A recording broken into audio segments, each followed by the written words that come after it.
Welcome to Planet 412. I'm Matt Amshin. This time we went looking for the Hellier goblins. But what we found may have been something far older and far more dangerous. Joining me on this trip were Carol Ann from The In-Between, David Wolf from ETS Exposing the Strange, and BJ Lapierre, sensitive, author, illustrator. Taz LaWolf, his son Nathaniel, and his wife Tammy also came. We went chasing a story and found a nightmare carved into the mountains of Pike County, Kentucky.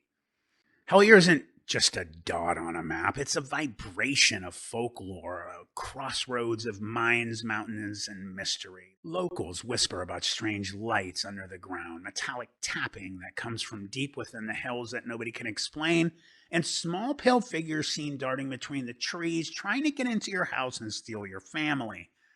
We weren't the first to come looking for answers, but something on this trip felt different, like we weren't supposed to be searching for the unknown. The unknown was already waiting for us. James. Man, what a character. You guys will hear some wild stuff.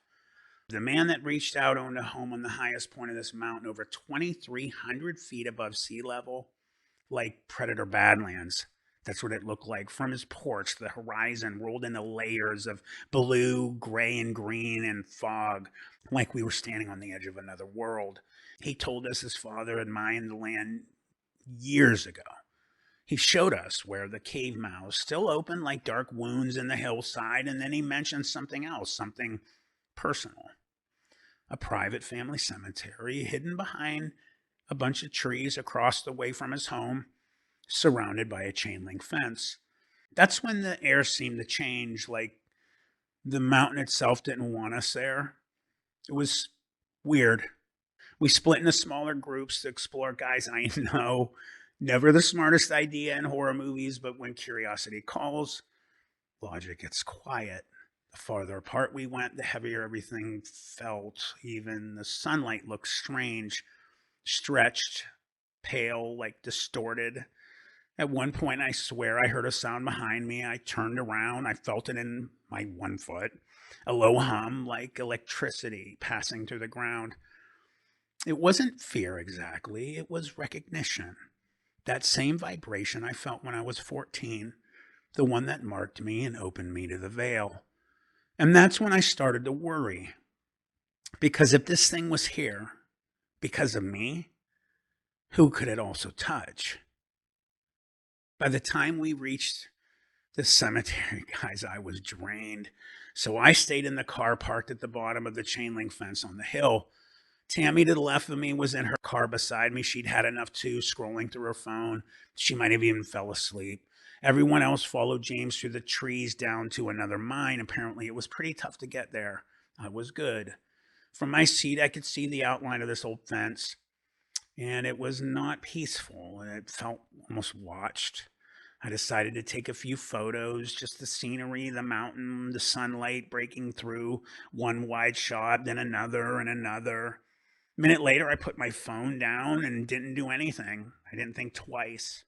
Not till later, and I picked my phone up and I started to notice something. And then I got a text from Josie, one of our mods and great supporters of the channel. I love Josie. She's a dear friend and a big part of Planet 412. She asked what I was doing, and I sent her a couple pics that I just took. And a few minutes later, she sent me a text with circles around some things. And one I'd already saw. The other I didn't. When I scrolled through those pictures, one frame stopped me cold. There was something near the fence, a shape bent over, almost human. First, I thought it was just shadow play, pareidolia, the way light can trick your mind's eye into making sense out of branches and brush. But the more I zoomed in, the more it looked like someone standing there, an old figure, stooped, as if leaning on a cane or caught mid-step, laterally to the graves, almost watching over them. I showed the others. No one could explain it either. That was the first photograph. The next image was taken seconds later. It was the same cemetery, the same hill, only this time the figure wasn't near the fence. It was above us, in the trees, right over where the cars were parked. First, it looked like a knot in the bark, maybe. And then I noticed shape, 2 points where eyes would be. The suggestion of a muzzle and a dark shadow that maybe formed a jawline. Well, not maybe, yes. Color shifts along the brow, like fur catching light. And two faint points: ears. When everyone saw it, they froze. They couldn't deny it. Every single person said the same thing. It looks like a Dogman. Smaller than the one I saw years ago, but unmistakable. I hope you agree. And here's the part that still keeps me up at night. It wasn't looking at me. It was looking straight at Tammy's car, right next to me. Was she asleep when it happened? Did it see us pray? Was it simply curious? Man, I don't know, guys. But what I do know is when I looked at that picture, every cell in my body remembered what it felt like to be 14 again. I'm not joking. I'm not embellishing. That night, everything changed. That night, I realized something that, when something marks you, it can follow you. And when I saw those eyes again, even just pixels on a screen, it was like the mountain itself whispered, "I remember you, Matt." This story isn't finished. Whatever's in those woods, they're still waiting. They're still watching. You guys have seen the photos already. What do you think? Let me know in the comments. Do you believe?